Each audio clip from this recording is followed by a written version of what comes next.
오늘 14장 처음 부분에 보면 이제 세례 요한의 죽음에 관한 기사가 나옵니다. 물론 세례 요한은 이제 헤롯 왕이 이제 죽였죠. 헤롯 왕이 죽인 이유가 세례 요한이 여기 본문에 보면은 3절에 헤롯이 그 동생 빌립의 아내 헤로디아의 일로 요한을 잡아 결박하게 가뒀다. 그러니까 이제 이 역사적 사건이 이제 헤롯이 형제의 난이라고 할 수 있죠. 동생의 통치하는 영역까지 탐내 가지고 동생 빌립을 갖다가 이렇게 해코지하고 이제 동생의 아내 헤로디아와 결혼해 가지고 동생이 통치하는 영역까지 자기가 통치하려고 그렇게 한 겁니다. 그런 어떤 욕심 때문에 동생의 아내와 결혼했는 거죠. 그런 일을 갖다가 세례 요한이 이제 지적을 합니다. 그렇게 하면은 이제 부도덕하다고 지적을 합니다. 그래서 이제 헤롯이 세례 요한을 옥에 가두고 사형까지는 생각하지 않았는데 헤로디아가 이제 세례 요한을 미워해서 세례 요한을 죽이기를 바래서 이제 죽이기까지 된 것이죠. 이제 자세한 내용은 둘째 치더라도 이제 우리는 이제 큰 그림을 한번 그려봅시다. 일단 헤롯이 세례 요한을 죽였단 말이죠. 죽였고 그렇게 됨으로써 이제 세례 요한의 공동체가 어떻게 됐을까요? 세례 요한을 따르는 수많은 무리들이 따르고 있었어요. 어떤 팔을 형성할 정도로 따르고 있었단 말이죠. 그런데 이제 그 큰 무리의 지도자인 세례 요한이 죽음으로 말미암아서 이제 그 큰 무리가 어디로 가냐 하면 바로 예수님께로 갑니다. 예수 공동체로 가게 됩니다. 그런 흐름을 갖다가 지금 14장 1절에서 12절까지를 이제 이야기하고 있는 겁니다. 근데 저 앞에 보면은 이제 11장쯤이니까 11장이죠. 11장에 보면 이제 세례 요한이 이제 옥에 갇히는 이야기가 나옵니다. 세례 요한이 옥에 갇히고 이제 그 제자들이 예수님께 와서 이제 오실 거이가 당신이니까 이렇게 묻는 장면이 11장에 나옵니다. 그리고 이제 11장에 나오던 요한이 옥에 갇히는 장면에서 이제 14장에 오늘 읽은 부분에서 세례 요한이 이제 순교당하는 이제 기사가 나오는데, 그러니까 11장에서 14장 사이에는 어떤 에피소드가 있냐 하면은 하나님의 나라의 비밀을 알려주는 비유로 잔뜩 그려진 이야기가 나오고 있습니다. 그러니까 이게 이제 이 구조 속에서 우리가 세례 요한이 옥에 갇히고 순교당하는 그 과정에서 하나님의 나라가 예수 공동체로 완전히 이제 그 과도기라고 볼 수가 있죠. 세례 요한의 공동체에서 예수 공동체로 이제 그 과도기적 과정을 이제 그리고 있다라고 볼 수가 있고, 그래서 이제 천국은 침노하는 자에게 것이다 이렇게 이제 이야기를 하고 있습니다. 그러면 이제 14장 이 세례 요한의 죽음으로 인해서 이제 예수 공동체가 세례 요한의 공동체로부터 완전히 위임을 받아서 이제 하나님의 나라가 진짜 제대로 출발하고 확정되고 있다는 것을 우리는 이 구도 속에서 살펴볼 수가 있습니다. 이 세례 요한의 공동체가 얼마나 굉장히 중요하니까 이런 구도가 나오는 겁니다. 그러니까 많은 유대인들이 예수 공동체에 대한 부담감은 있어도 세례 요한의 공동체에 대한 부담감은 전혀 가지고 있지 않았다는 것을 우리는 염두에 두고 있어야 됩니다.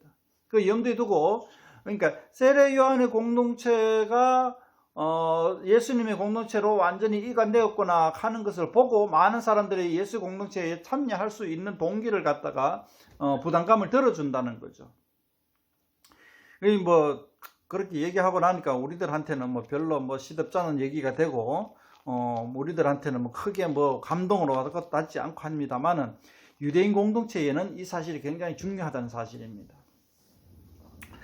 그러면 유대인 공동체에 이제 중요한 사실이 나중에 되면 결과적으로 우리에게도 중요한 사실이 되겠지만은 그것이 과연 어떤 방식으로 우리에게 영향을 미칠지는 저도 솔직히 조금 의문이기는 합니다. 어쨌든 간에 우리가 마태복음을 자세히 봄으로써 하나님의 나라에 대한 분명한 인식을 할 수 있게 되기를 바랍니다.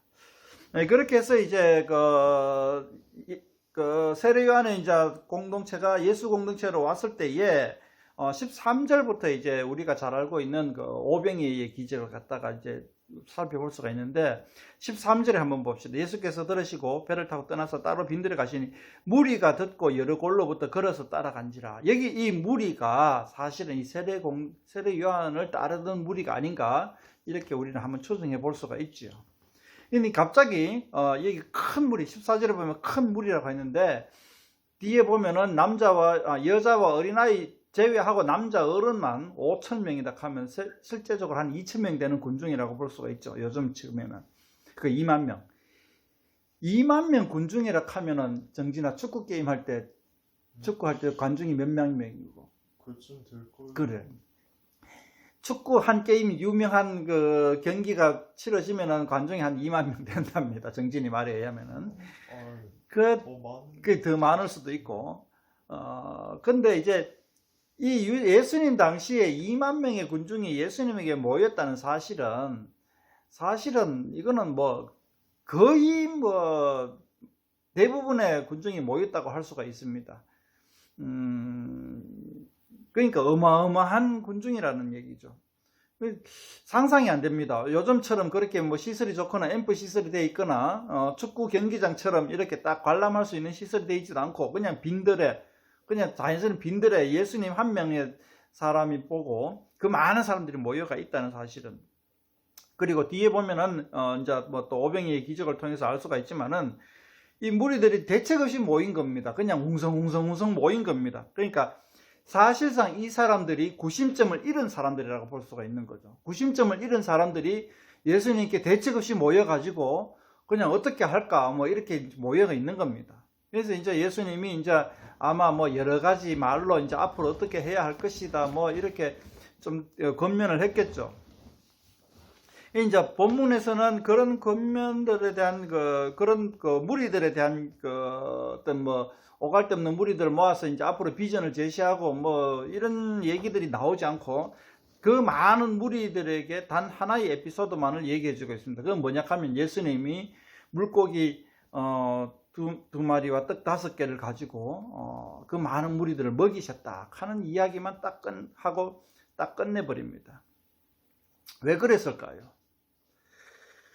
뭐 이 오병이의 기적에 대한 의미를 우리는 좀 잘 알 수 있으면 좋겠는데, 자, 우리가 궁금해하는 이 오병이의 기적에 대한 의미는 이야기하고 있지 않습니다. 이야기하고 있지 않고 그냥 단지 그냥 팩트만 이야기하고 그냥 해석은 이야기하지 않고 뭐 주장도 없고 그냥 팩트만 얘기하고 끝나버립니다. 의견도 없습니다. 마태의 의견도 없습니다. 그냥 다 20절에 보면 다 배불리 먹고 남은 조각 12바구니에 차게 거두었으며 이 먹은 사람들은 여자 어린이 외에 5,000명이 되었다. 이렇게 하고 끝내버립니다. 왜 이렇게 끝내버렸을까요? 의미 설명도 없이 뭐 비유 설명도 없이 그냥 끝내버립니다. 마찬가지 14장 1절 22절에서도 제가 얘기 안 하고 건너뛰었는데 팩트만 이야기하고 끝내버립니다. 세례 요한이 죽었다 하고 끝내버립니다. 세례 요한이 죽었다 하고 끝내버리고 13절에 가서 이제 그 팩트의 의미를 알게 되죠. 그 무리가 다 예수께로 옮겨갔구나 하는 사실을 독자들은 추정할 수가 있습니다. 마찬가지로 이 13절에서 21절까지 오병이의 기적도 그냥 팩트로 끝나버리고 그 의미를 어디서 찾을 수 있느냐 하면은 저 뒤에 가면 나옵니다. 16장 8절부터 보면 이렇게 합니다. 예수께서 아시고 이르시되 믿음이 적은 자들아 어찌 떡이 없음으로 서로 의논하느냐.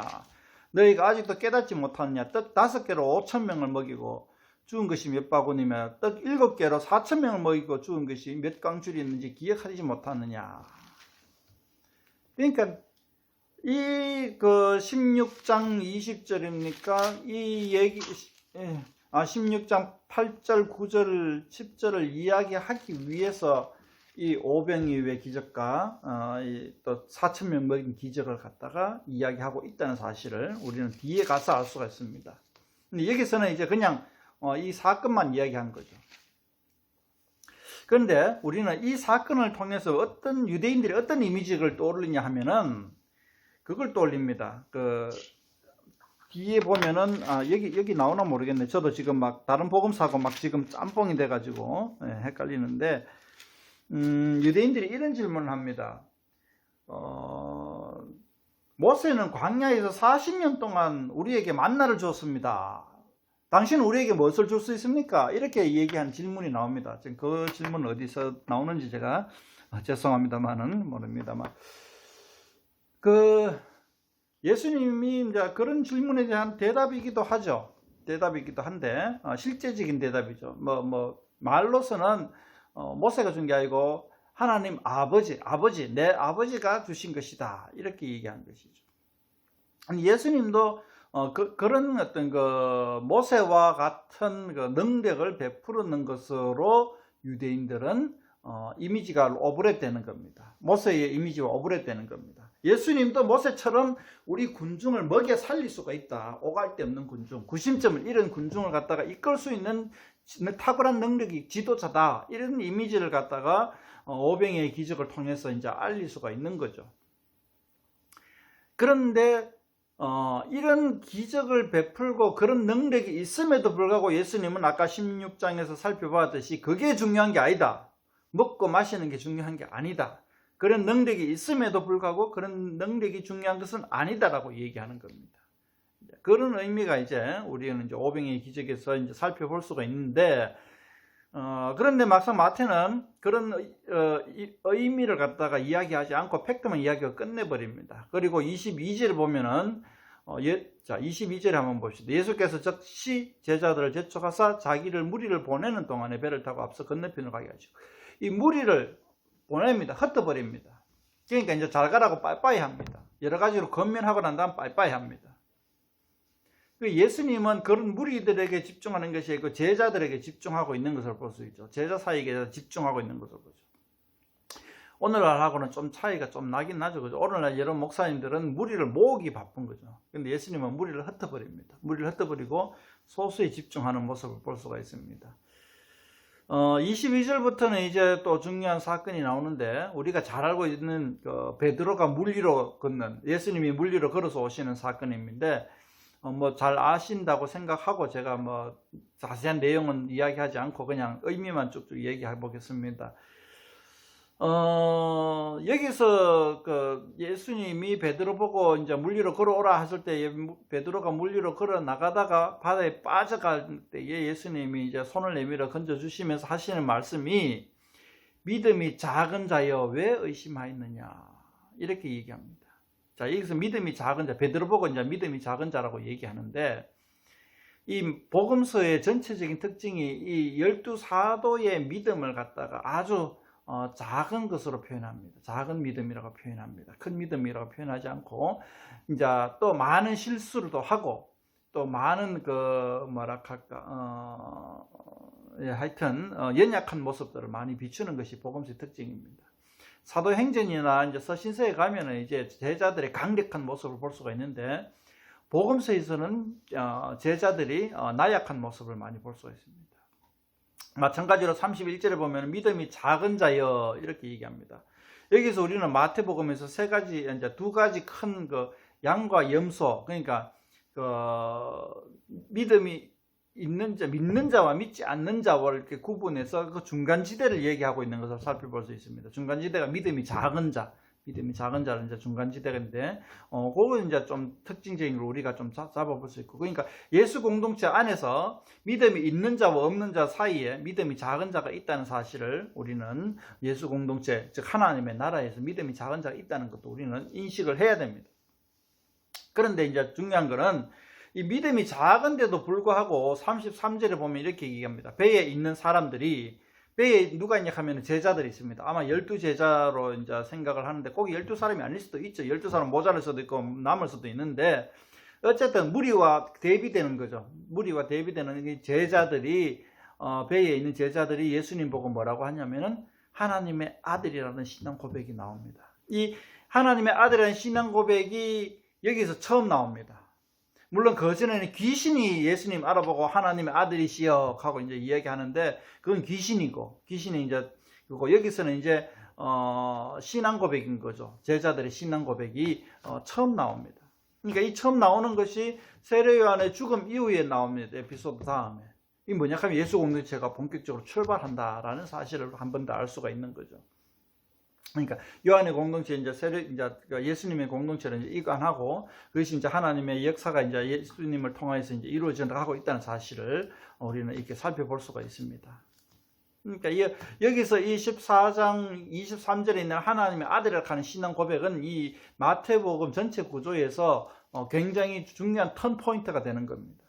14장도 마태복음 전체의 그 26장까지, 28장까지 중에서 딱 가운데입니다. 딱 가운데고, 여기서 이제 턴 포인트가 되고, 핵심이 아니고, 이제 뭐랄까, 그렇게 해야 되죠. 하여튼 뭐, 가운데 이제, 제일 우뚝 솟은, 그런 걸 볼 수가 있는 거죠. 뭐, 그렇게 해서 이제, 예수님에 대한 신앙 고백이 있은 다음에, 이제 예수님께서 또 본격적으로, 이제 하나님의 나라에 관해서 제자들에게 선포하게 됩니다.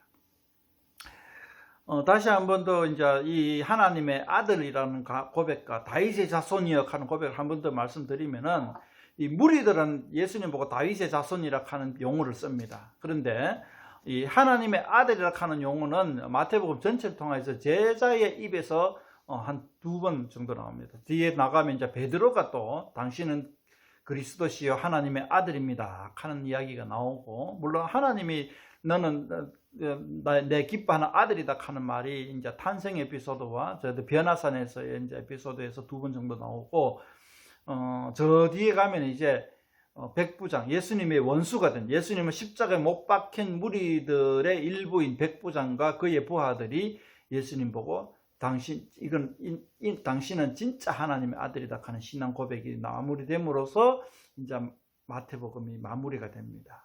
그러니까 이제 원수의 입에서 예수님이 하나님의 아들이라는 신앙 고백이 나오는 거죠. 그러니까 마태복음에서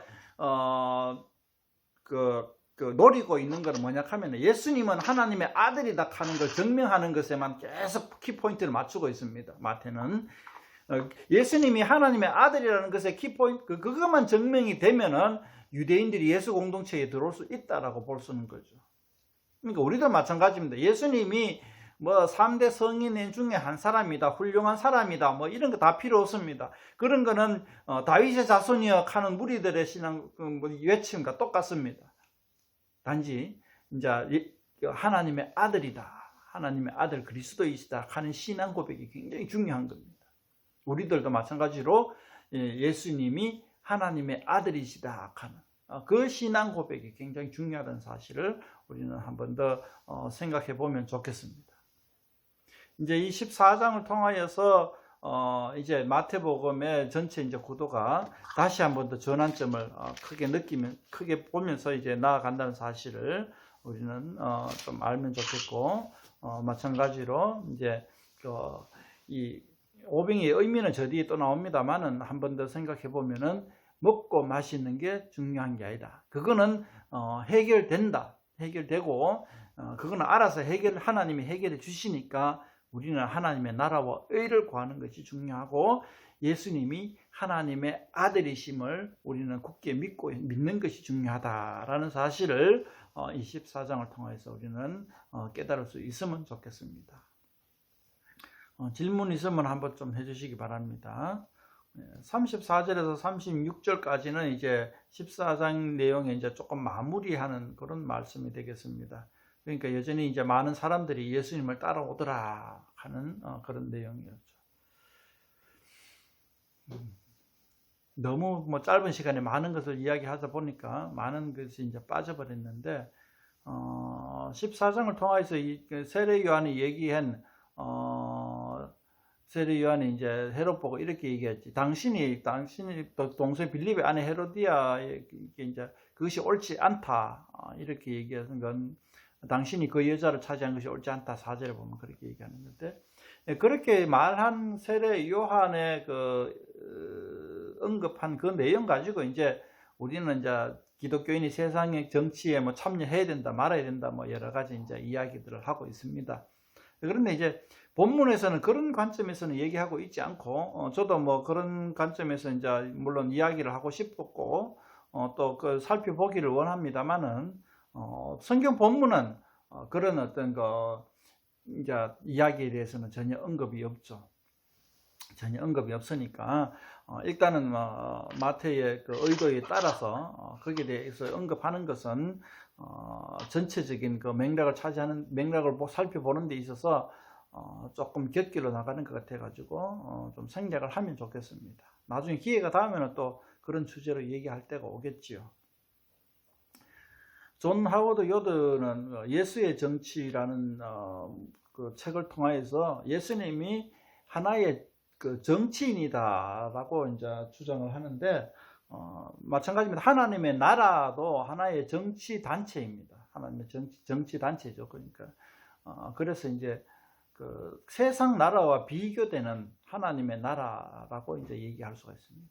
왜 하필이면 교회를 하나님의 나라라고 얘기했을까요? 네이션이라고 얘기했냐 하면은, 그러니까 비교하기 위해서입니다. 세상 나라와 이제 비교하기 위해서 이제 나라라고 표현을 한 거죠. 그걸 우리는 늘 염두에 두고 있어야 됩니다. 그러니까 세상 나라와 비교한다면은, 세상 나라가 정치 단체라면은 하나님의 나라도 정치 단체라는 겁니다. 여러 사람들이 조직체를 갖추고 있기 때문에 그 조직 내에서는 그 조직을 갖다가 이끌어갈 어떤 그 룰이 있어야 되고, 지도자가 있어야 되고, 여러 가지 뭐 있어야 되겠죠. 그런 측면에서 정치 단체라고 얘기하는 겁니다. 예수님의 공동체를. 그런 정치단체라고 얘기했을 때 세상 정치단체와 또 비교해 볼 수가 있는 거죠. 그런 의미에서 이제 그 하워드 요드는 예수의 정치라는 얘기를 했고, 또 그런 어떤 예수의 정치라는 큰 관점에서 바라본다면 24장 1절에서 12절의 세례 요한의 그 발언에 대해서는 굉장히 중요한 의미가 있다고 봅니다. 그런데 이 마태복음에서 이야기하는 것은 그런 그 차원에서, 그런 측면에서 이야기하고 있는 것이 아니죠. 그런 측면에서 얘기하고 있는 것이 아니라 이제 세례 요한의 공동체가 이제 막을 내리고 예수 공동체로 이제 이건되었다 하는 사실을 이제 이야기하고 있는 사실입니다. 질문하라 해놓고 또 제가 계속 얘기하고 있으니까 좀 그러네요. 예, 또 그거는 다음 15장 가서 이야기하면 되겠고. 예.